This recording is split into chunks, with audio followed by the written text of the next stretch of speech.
पुष्पेंद्र श्रीवास्तव।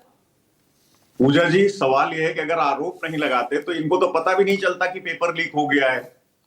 भारत सरकार की एजेंसियां और तमाम जो जिम्मेदार लोग हैं वो तो सोए बैठे थे।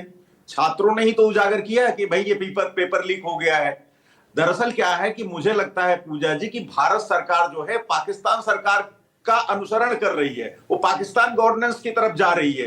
वहां पे भी सेना का अप्रत्यक्ष रूप से नियंत्रण है और सरकार कुछ नहीं करती है। वही यहां पे भी है। आप देखिए, चुनाव के लिए सेना का इस्तेमाल किया जा रहा है, चुनाव आयोग चुनाव नहीं करवा पा रहा है। शिक्षा पे देख लीजिए आप, शिक्षा मंत्रालय एक परीक्षा नहीं करवा पा रहा है, उसके लिए सेना की मदद ली जा रही है। चाइना में जब चाइना हमारे यहाँ बॉर्डर पे जब चाइना दखल देता है तो सेना हमारे केंद्रीय नेतृत्व से पूछती है कि हमको क्या करना चाहिए, तो उसको कहा जाता है जो समझ में आए वैसा कर लीजिए।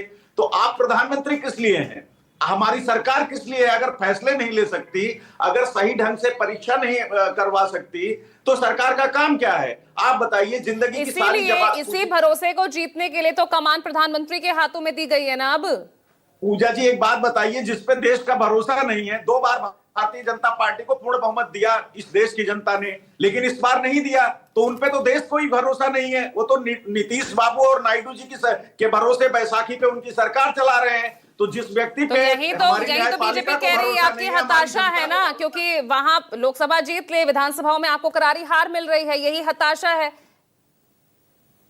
पूजा जी, मैं ये कह रहा हूं कि अगर भारतीय जनता पार्टी के लोग इस बात को स्वीकार कर रहे हैं दबे छुपे शब्दों में ही, धर्मेंद्र प्रधान जी देखिए 1 हफ्ता लग गया उनको ये स्वीकार करने में कि हाँ हमारी गलती है, और गलती भी क्या, एनटीए पे चलिए ठीक है, किसकी गलती है किसकी नहीं है ये तो समय बताएगा, लेकिन फिलहाल अब प्रधानमंत्री जो है नीट की अगर हम बात कर